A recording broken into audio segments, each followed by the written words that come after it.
¿Cómo están, queridos amigos? Bienvenidos. Esto es Nuevas Voces en Agricultura, absolutamente en vivo y en directo, 13:07 minutos, comenzando un día jueves de historia tan esperado por nuestros auditores, para conversar, como hemos hecho en otras ocasiones, de actualidad, pero con una perspectiva histórica, ¿no? Viendo cómo los sucesos que se dan en el día a día del acontecer político de nuestro país tienen ciertas similitudes, pero al mismo tiempo diferencias con otros sucesos que han marcado el devenir político de Chile en su historia. Para eso, como siempre, está con nosotros el doctor Acosta. Bienvenido, doctor, ¿cómo está? Muy buenas tardes, Tomás. Muy bien, muchas gracias por la invitación. Y nos acompaña el ilustre profesor, porque el doctor Acosta sabe de salud y no de historia. Supone que de historia aprendió, pero la tesis no ha llegado hasta donde estoy informado. Algo he aprendido con tantos años con la formación del profesor San Francisco. Pero nos acompaña el profesor Alejandro San Francisco, académico de la Universidad de San Sebastián y de la Universidad Católica, investigador senior del Instituto Res Pública. ¿Cómo está, profesor? Bienvenido. Muy bien, pues don Tomás, muy contento. A punto de ser más viejo y mucho gusto. Estamos en las vísperas, ¿eh? De hecho, el próximo jueves de historia ya va a ser más viejo. Voy a ser más viejo. Mucho gusto, doctor Acosta, también.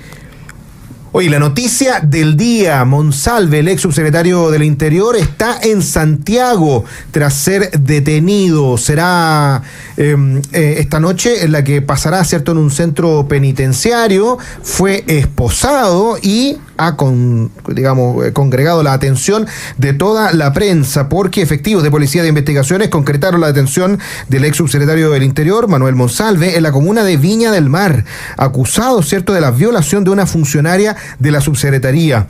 La captura se produjo hoy en la mañana en el sector Agua Santa, a 31 o 32 días después de que se presentara la denuncia el pasado 14 de octubre. Los delitos que enfrenta el subsecretario son violación consumada la noche del 22 de septiembre y abuso sexual la mañana siguiente, el 23 de septiembre. Ambos incidentes habrían ocurrido en el Hotel Panamericano, como sabemos, en la región metropolitana. La Fiscalía habría resuelto la detención hace 2 días, luego de reunir los antecedentes sobre los hechos denunciados. También anoche, en una entrevista televisiva, el papá de la denunciante hizo duras declaraciones. Decidimos dar la cara en este terrible momento para que este tema se sepa. Somos gente de carne y hueso que está sufriendo esta horrible pesadilla.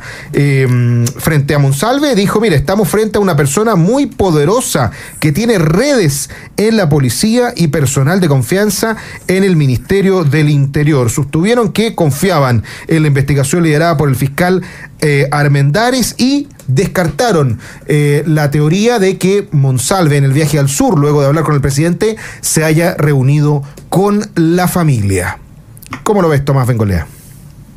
Yo lo veo complicado, pero quiero saber cómo lo ve el profesor Alejandro San Francisco, porque me estoy haciendo una pregunta para Twitter, para todos los que nos siguen ahí en @Voces por Chile, y es la pregunta que le quiero hacer al profesor San Francisco. Tuiteó el presidente Boric, no sé si lo vieron. No he visto el tuit. Nadie está por sobre la ley. Esa fue su declaración por Twitter. Ustedes saben que el presidente se comunica fundamentalmente por Twitter. Nadie declaraciones de 50 minutos. Nadie está también fue a la Feria del Libro por sobre la ley. Así es, y supe que además compró buenos libros. Nadie está por sobre la ley.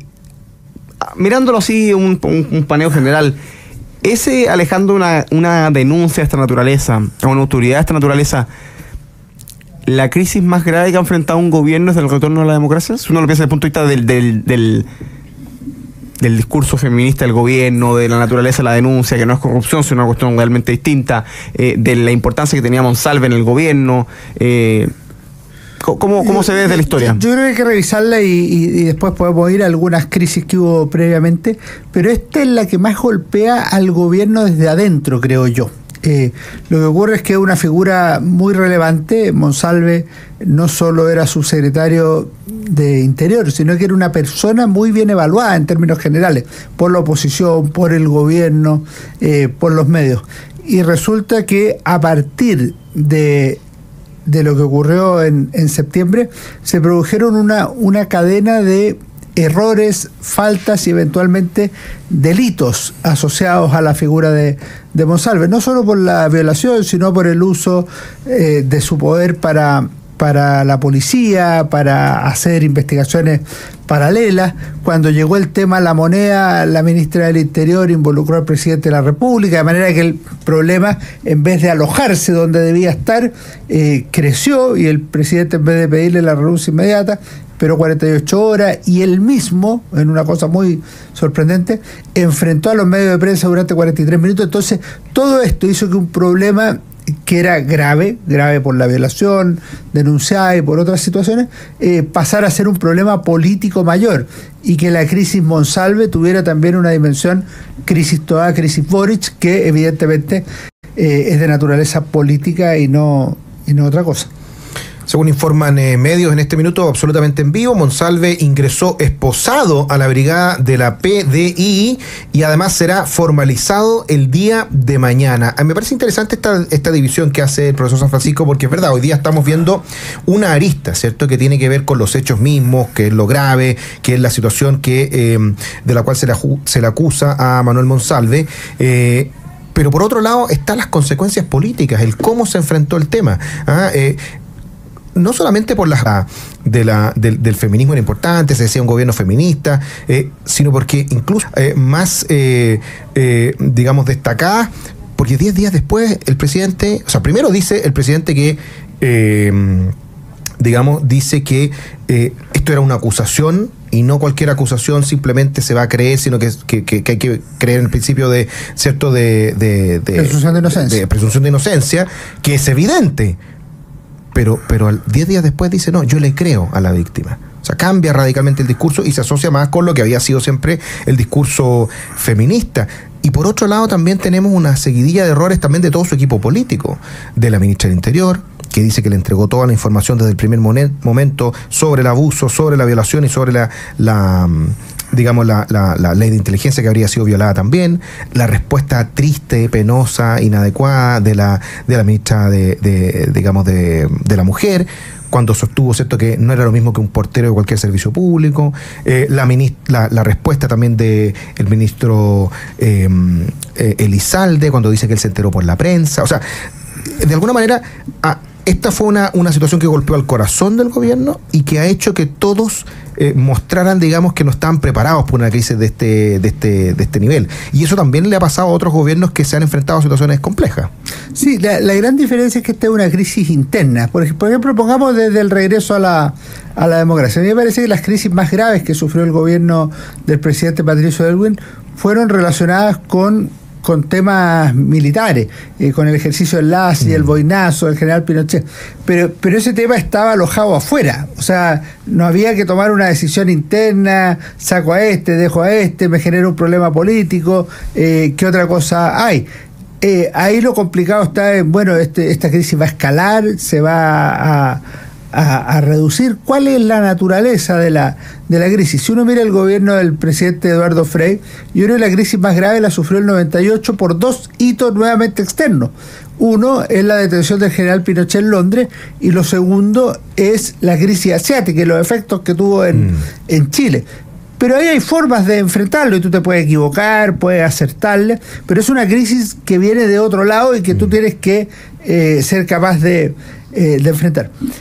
En cambio, la crisis del gobierno del presidente Lagos, para cerrar este análisis de los tres primeros gobiernos de la Concertación, a mí me parece que es de naturaleza distinta. Se dio por el pago de sobresueldo, claro, que es un tema muy, muy delicado, porque afectaba el corazón del gobierno, y lo afectaba en dos temas. Se estaba haciendo una cuestión abiertamente ilegal, que era el pago de sueldos fuera de la contratación que existía, y en segundo lugar había temas de impuestos y otras cosas que van asociadas a eso. Pero el gobierno supo sortear, tuvo la ayuda de Pablo Longueira, de la UDI, no hubo dudas en ese momento sobre la probidad del presidente Ricardo Lagos, que es una cuestión relevante, y permitió enfrentar además con éxito y otras debilidades lo que es el tema del pago de sueldos en las altas funciones públicas. Pero cuando empezó el tema de la crisis Mongate, algunos discutieron, me parece que exageradamente, pero por algo era posible pensarlo, que el gobierno del presidente Ricardo Lagos eventualmente no iba a terminar el 2006, sino que antes. Entonces, ahora la cosa, si bien es una crisis mayor que todas las anteriores, si tú te fijas, el gobierno no hizo cambio de gabinete, esperó 48 horas, no ha tenido efecto, y dentro de todo hay una cosa que debe ser valorada. Las instituciones están funcionando efectivamente, o sea, no las personas siempre tienen más vehemencia en decir, oye, pero debieran de tenerlo hoy y además debiera pagar el otro. ¿Sí? No, eso hay que dejar que las instituciones funcionen, y la detención del ex subsecretario Monsalve hay que ver qué consecuencias tiene. Tú hablaste de la formalización, vamos a ver si hay pruebas y cosas fundadas que permitan vincularlo a una violación, o es como él dice. Yo digo desde el punto de vista procesal. Alejandro, es interesante la crisis que se está dando por el caso Monsalve, porque si bien efectivamente el presidente Boric y la ministra Tobá tomaron la decisión de hacer la crisis suya y de meterse en el centro de la crisis, lo cual es muy raro. Lo cual es raro, pero en la torpeza de este gobierno se puede entender. Si uno deja eso de lado, la verdad es que la crisis está circunscrita a una persona. O sea, hoy día lo que se está investigando, lo que se está, y por la razón por la que se detiene, es porque una persona del gobierno muy relevante, todo lo demás, está denunciada porque habría abusado y violado eventualmente a una persona que a su vez era su asesora, formaba parte del gabinete. Cuando uno piensa en las crisis, tú mencionaste algunas, la crisis asiática, el escándalo de los sobresueldos o de los sueldos en negro, en sobres, digamos, de Ricardo Lagos. Son crisis que parecen más sistémicas o más de corrupción o más estructurales. Estas asociadas a una única persona, ¿con qué se puede comparar? Con el caso Cabal, por ejemplo, en que fue el hijo de la presidenta Bachelet el que estaba involucrado, porque tiene una dimensión que es como distinta en ese sentido. Es una persona la que está generando un problema muy grande para el gobierno, y que el gobierno más decidió después tratar muy mal el problema, pero es un asunto como de la vida privada de una persona. ¿Cómo se analiza? Pero de la vida privada con un delito. Por supuesto. Que ya deja de ser privada, tiene un efecto público, penal. Yo creo que si se pudiera comparar, sería, por cierto, de manera muy injusta, parecido al caso Cabal. Pero yo creo que la particularidad que tienen las crisis del actual gobierno es que lo golpean en temas muy sensibles que el gobierno había puesto como soporte de su proyecto político. Uno es el de la probidad versus corrupción en el caso de las fundaciones, y ahí se cae, al menos parcialmente, el discurso de la superioridad moral que esgrimían con tanta claridad algunos ex ministros de la actual administración. Y el segundo, efectivamente, lo lesiona en el tema del supuesto feminismo del gobierno, o de que tiene un compromiso especial con las mujeres, y que hay corrientes feministas que por eso apoyan al presidente Gabriel Boric y su agenda, porque en la hora 1 la posición oficialista fue distinta, y de acción o de omisión, la falta de presencia de la ministra de la Mujer y otras cosas, afectan al gobierno en esos dos temas sensibles. Termino con una cosa, porque la ministra de la Mujer o la ministra Vallejo en algún minuto dijo, atacan a la ministra de la Mujer por ser mujer. Si hubiera sido hombre el ministro de la Mujer, lo habrían atacado igual, porque el problema no es ser mujer o ser hombre, es por la acción o inacción política que tuvo en los días posteriores. Y eso es relevante entenderlo, porque sería muy torpe para el gobierno y para la oposición atacar a una persona solo por ser mujer o solo por ser hombre. Es de una torpeza muy, muy notoria.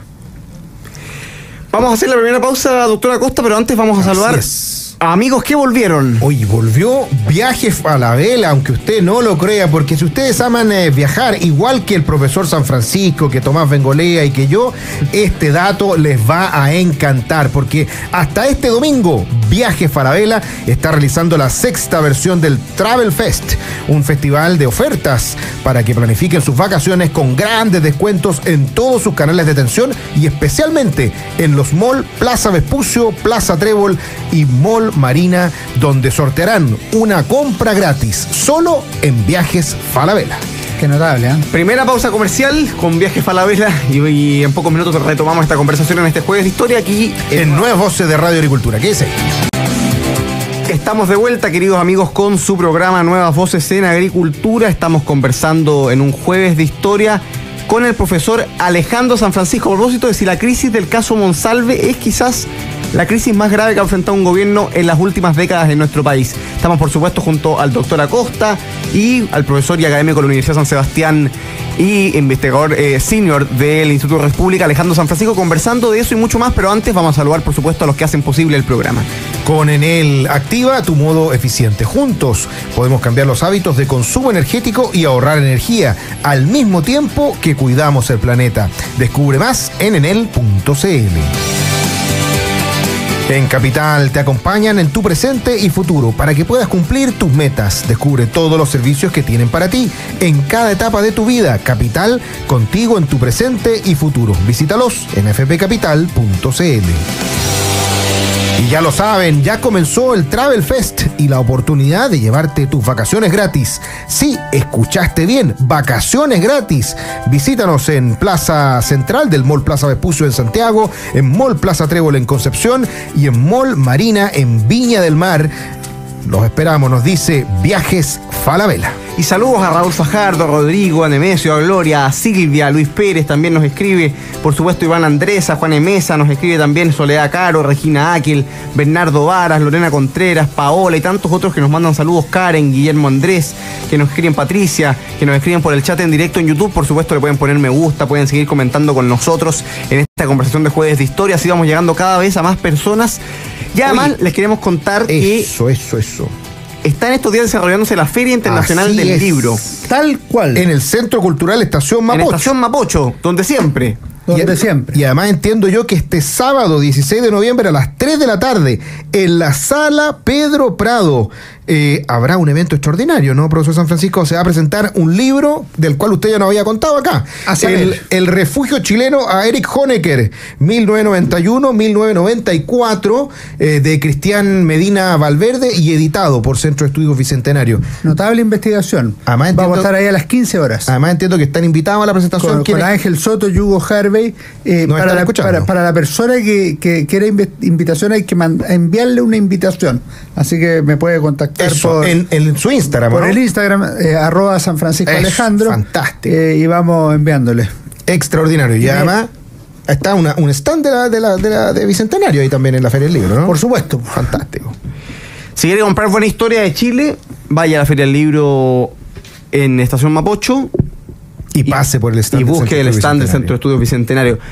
Pasó ayer el presidente Boric, además supimos. Se compró 5 libros. ¿En Bicentenario? En Bicentenario. No, ¿en serio? Pero además libros muy vinculados a la presidencia de la República. Se qué compró notable. uno del presidente Jorge Montt, de Cecilia Morán, de Carlos Ibáñez del Campo. No digo presidente porque es de el Carlos Ibáñez antes de ser presidente, o sea, hasta el 27 de Enrique Brand.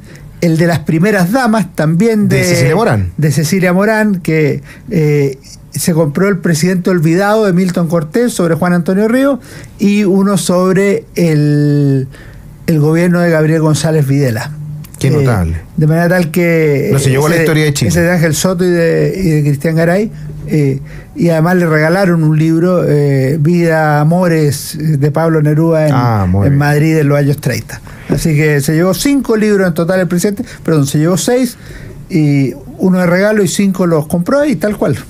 Qué notable. Doctora Costa, retomemos la conversa. Retomamos la conversación porque, bueno, siguen habiendo declaraciones a propósito de lo que estamos hablando, ¿cierto? El caso Monsalve. De hecho, la ministra del Interior, Carolina Toá, acaba de tuitear también que sostiene nuestra postura en el caso Monsalve ha sido que se investigue hasta el final, que se conozca toda la verdad y la justicia actúe. Lo sucedido en el día de hoy va en esa dirección. La investigación avanza, la justicia está actuando y el resultado resultado debe ser que se conozca la verdad y se sancionen los delitos que correspondan. Solo así se puede dar respuesta a las víctimas, restituir la confianza social y reafirmar el Estado de Derecho, sostiene Carolina Toá, que también había sido una... Lee la última parte, pues es bien interesante la última parte, porque da cuenta de que hay una confianza social perdida y que estamos en una posición muy mala en términos institucionales. Dice Carolina Toá, la investigación avanza, la justicia está actuando y el resultado debe ser que se conozca la verdad y se sancionen los delitos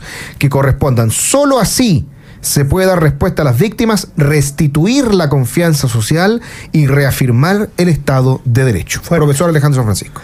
Fuertes las declaraciones, pues efectivamente ilustran un cierto cambio respecto del primer minuto, que era más bien evaluar o que Monsalve fuera a comunicar a su familia o a otra familia los resultados de que lo estaban investigando.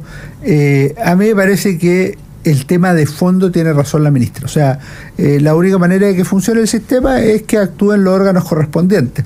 La sede política ya resolvió. A mí me parece que aquí cualquiera puede tener la idea de que la ministra del Interior puede ser acusada constitucionalmente, no lo fue.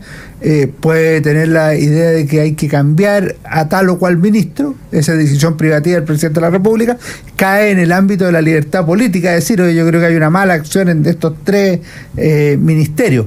Pero al final el que toma la resolución en un régimen presidencial es el presidente de la República, y no tenemos nosotros un sistema parlamentario en que pueda haber una censura al gobierno como tal. Entonces yo creo que es lo correcto, esperar que las instituciones cumplan sus funciones. Ahora, sobre lo mismo, Alejandro, habitualmente lo que hemos visto del 90 a la fecha es que cuando hay una crisis política, sea externa o interna, como lo conversábamos en el bloque anterior, una de las válvulas de escape es el cambio de los ministros, es el ajuste de gabinete. Y todos pensaban que, sumado a lo que ha pasado con Monsalve y que probablemente muchos de los ministros querían ir de candidato al Parlamento, iba a haber una modificación en el gabinete antes del 15 de noviembre, que es la fecha límite. Pero el presidente dijo que no lo iba a hacer y que le iba a pedir a sus ministros que siguieran trabajando y que él considera que sus ministros lo están haciendo fantástico, entonces cambiar el equipo sería un desastre. ¿Le ha costado a este gobierno hacer que se paguen los costos políticos con sus ministros? Mira, quedan 34 horas para que haya cambio de gabinete. Podría haberlo todavía. La imagen que dejó el presidente de la República es que fue muy certero en el sentido de que no habría cambio de gabinete, que lo relevante para los auditores que no han escuchado programas anteriores es que mañana es el plazo para que puedan postular al Congreso Nacional el próximo año. Pues el presidente puede hacer cambio de gabinete hasta el último día de su mandato. El plazo de mañana, el que se ha discutido, es para eso. Aquí se juntan dos cosas. Por un lado, la convicción que parece tener el gobierno de que las cosas van por el camino que corresponde, o que dentro de los equipos posibles tiene a la mejor gente para los respectivos cargos. Y segundo, según ha trascendido, que hay ministros que están mejor en el ministerio y que no quieren ser candidatos a las distintas candidaturas, sea esta de diputado o de senador. Y el tema de fondo es bien interesante, porque lo mismo le pasó al presidente Sebastián Piñera en una ocasión, el 2013 sobre todo, y no tuvo renuncia a tiempo. Después renunció el ministro, entre comillas, Cruzcoque, pero que no pudo ser candidato porque lo hizo en un plazo distinto, porque no era ministro. Claro. Todavía no subía. Cuando se pensaba que podía ir de senador por Antofagasta. Así es. Entonces, pero lo que es raro es el tema de fondo, es que no haya más personas en el ámbito ejecutivo como ministro o como subsecretario que vayan de candidato a senador y diputado. Eso es lo que garantiza la proyección de las ideas de un gobierno en el largo plazo. No es lo único, pero es muy relevante.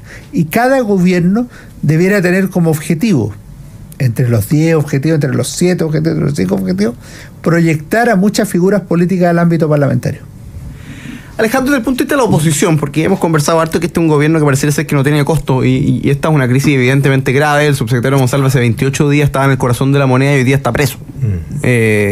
Y el cambio es bien radical, es bien claro. era una persona del núcleo duro de la moneda, era una suerte de vocero 2.0 de este gobierno.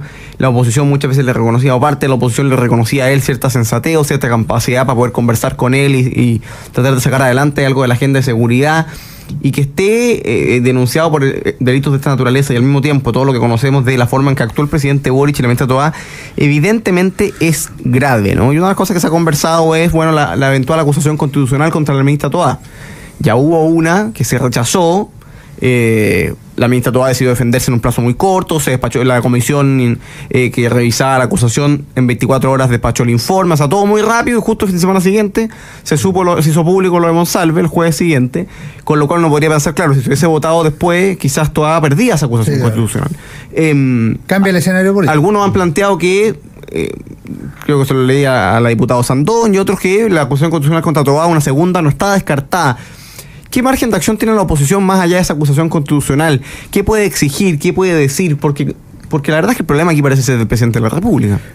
Yo creo que lo primero es que la oposición tiene que tener un proyecto político y luego un muy buen diagnóstico de las distintas áreas. Me planteo lo siguiente, que la oposición diga, ya vamos a evaluar 5 áreas: educación, vivienda, salud, seguridad pública, relaciones exteriores, por ejemplo. Y que a partir de esas 5 áreas la oposición presente un diagnóstico global y diga, mire, en materia de salud mejoró tal cosa, empeoró tal cosa. Esta segunda cosa que empeoró la habíamos denunciado hace 2 años y no hay voluntad de cambiar, etcétera, etcétera. Pero yo creo que tiene que ser ya con más datos sobre la mesa, con más claridad expositiva, que uno tenga claro, oye, se prometieron tantas viviendas para este gobierno. ¿Cómo vamos? ¿Vamos como el gobierno, o sea, 2/3 el avance de la construcción de viviendas, o van a salir todo el último año, o ya están listos y se cumplió la meta y la meta será superada? Ojo con esto, porque en esto la oposición es lenta. Te planteo un caso. En una entrevista de Tomás Moschati al candidato Gabriel Boric, le dijo cuánto va a crecer más o menos Chile en su gobierno. Y si bien primero no quiso contestar Boric, dijo, no, pues después me van a jugar por esa vara, y no sé, dijo 3,5%. Bueno, resulta que la distancia que hay respecto del 3,5 y las implicancias que tiene el bajo crecimiento económico son muy graves para la vida de los chilenos. Y en eso tampoco se ha visto una posición activa. En lo que yo no caería es en 2 cosas. Uno, en suponer que cada tema se soluciona con una acusación constitucional. Las acusaciones constitucionales no son para evaluar malos ministros, son para acusar a quien viola la Constitución y las leyes y otro tipo de cosas, o hace un notable abandono de deberes. En segundo lugar, lo que yo no caería es en emplazar sistemáticamente al gobierno a cambiar el gabinete, porque el gobierno ya tomó una decisión. El presidente Gabriel Boric está contento con la gente que lo ha acompañado, y en ese sentido lo demás es caer en la misma música sin tener efectos reales. Además, creo que hay un tema práctico: mientras más se pida la renuncia a un ministro, más se afirma el mencionado ministro. Ahora, es un hecho que este gobierno ha hecho pocos cambios de gabinete, o sea, han tomado poca responsabilidad política a pesar de los resultados que hemos tenido. Y perdón, un análisis dice que es el segundo gobierno con menos cambios después de Patricio Aylwin. Claro, y a eso me refería, porque cuando uno revisa lo que han sido otros gobiernos, y particularmente, por ejemplo, los gobiernos de Sebastián Piñera, se cambiaban muy rápido los ministros, era muy pragmático. Está la típica historia que pasó, ¿cierto?, con el ministro Rojas, que duró 96 horas en el cargo y por críticas de la oposición rápidamente lo soltaron. En esto Boric ha sido distinto, y no sé si al final termina siendo mejor o peor, porque de alguna manera confirma una sensación que tienen muchas personas, que de repente uno se encuentra que dicen, bueno, el presidente es como si viviera en otro país. O sea, tiene la convicción de que está todo funcionando fantástico, de que se están resolviendo los problemas, de que está avanzando, está feliz porque tiene el 30% de aprobación, no quiere hacer cambios en el gabinete, encuentra que todos lo están haciendo extraordinariamente bien, pero en realidad los hechos se imponen, y la gran mayoría de la ciudadanía hoy día está en la oposición al gobierno. Lo hemos visto consistentemente en las encuestas. Sí, pero si tú miras los gobiernos de la presidenta Bachelet y del presidente Sebastián Piñera, los dos tuvieron menos de 20% de aprobación presidencial durante largos meses en sus respectivos gobiernos, más de un año. ¿cuál es el presidente que tiene el gabinete más consistente y con más apoyo? Es Boric. Ahora, tú te puedes enojar con la gente, pero esa es la realidad. La realidad es que el presidente Piñera perdió un apoyo notable en su segundo año de gobierno, y la presidenta Bachelet, después del caso Cabal, pasó lo mismo. Y tuvieron menos del 20%. ¿Qué es lo que te quiero decir con eso? Cuando uno dice, la gente no quiere que el gobierno tenga tal, o la gente no quiere, bueno, pero mucha más gente sostiene, por decirlo de alguna manera, si usamos ese indicador, que el presidente Boric, hay más gente que estima correcto que el presidente Boric mantenga su gabinete al porcentaje de gente que quería que el gobierno de los presidentes Piñera y Bachelet mantuvieran o cambiaran su gabinete, porque el apoyo de este gobierno es sustancialmente mayor. Claro, o sea, se consolida el gobernar para los propios, digamos, o sea, para el oficialismo duro, más que para todo el país. Que esa es una forma inteligente de hacerlo políticamente. No es lo único, pero tú tienes que tener un soporte político muy, muy claro, muy duro. Pasa esto, no lo hablamos la semana pasada, pese a hablar de las elecciones en Estados Unidos. Cuando las personas juzgan a Donald Trump y dicen, oye, pero es que Trump dijo esto y dijo esto. Bueno, Trump no le está hablando a ellos. Ciertamente no quiere su voto. No es que lo desprecie, pero dice, mira, yo el voto woke no quiero el voto demócrata, no quiero el voto radical de izquierda. Le está hablando a otra gente. Y esa gente es la que le dio la victoria.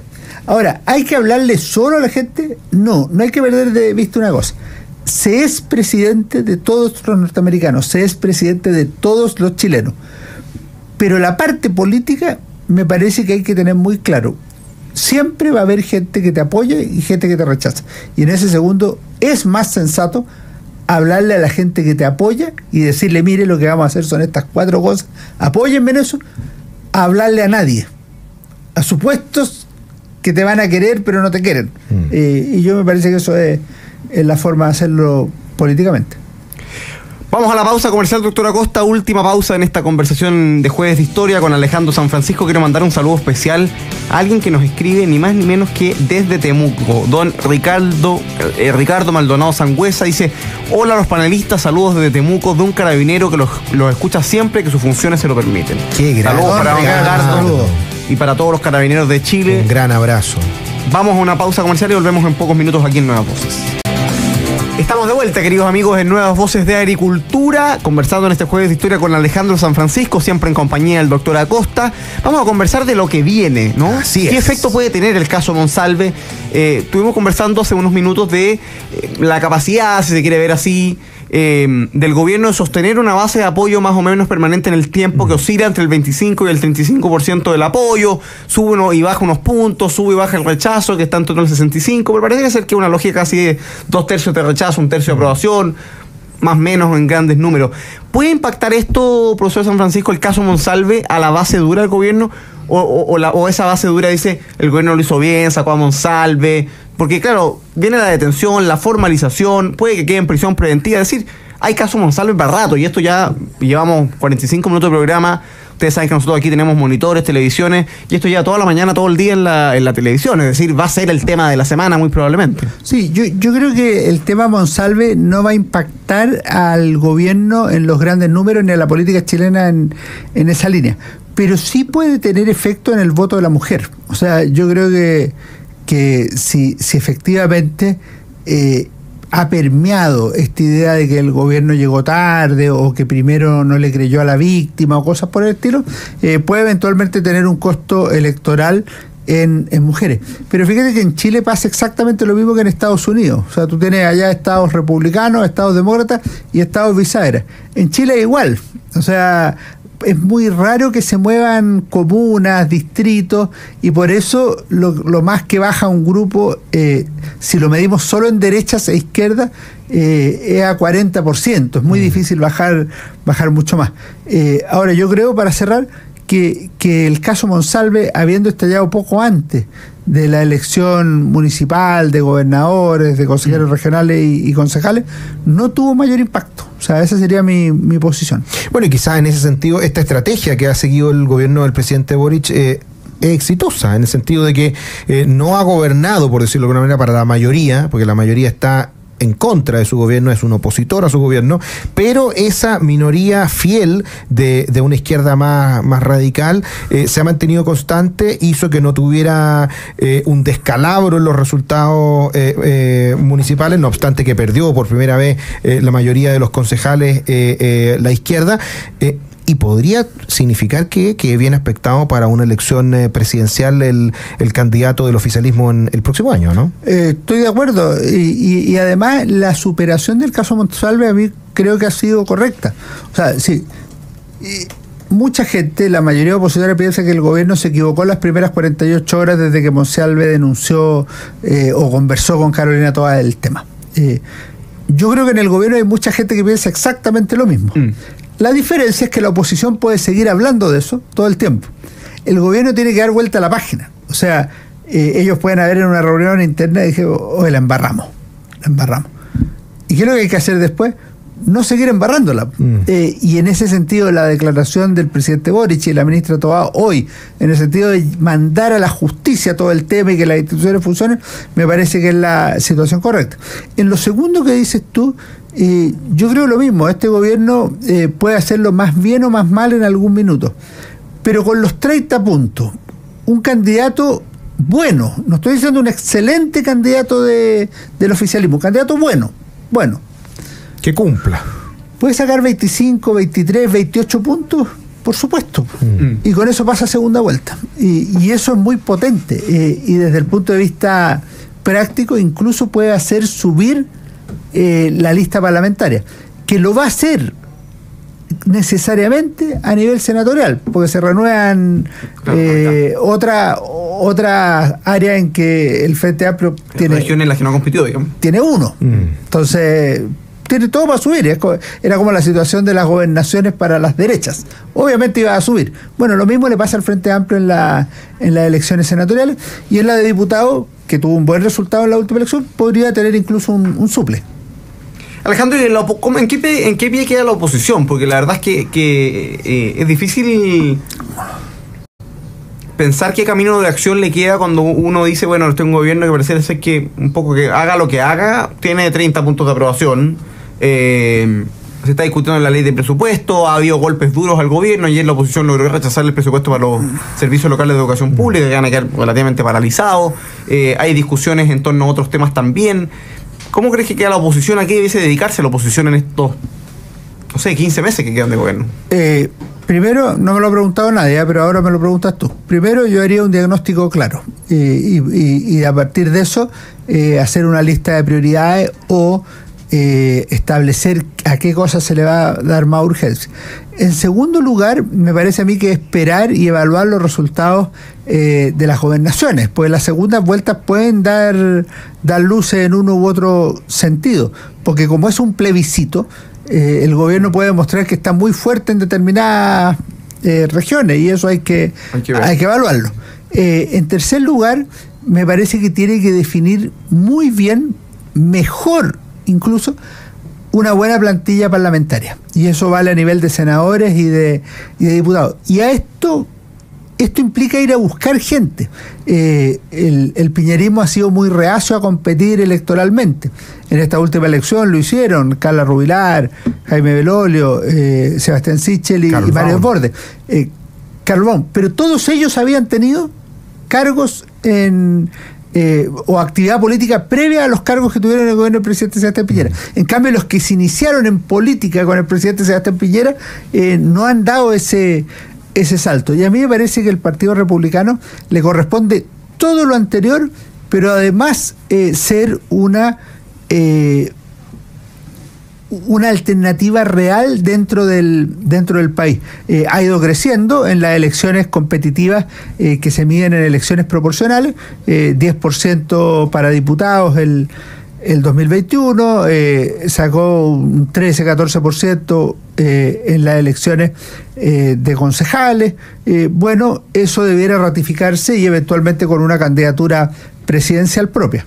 Nos queda un minuto para que podamos hacer la recomendación del libro hoy día, profesor San Francisco. Sí, como íbamos a hablar de los problemas políticos actuales, yo traje elecciones presidenciales, democracia y partidos políticos en el Chile post-Pinochet, de Alan Engel.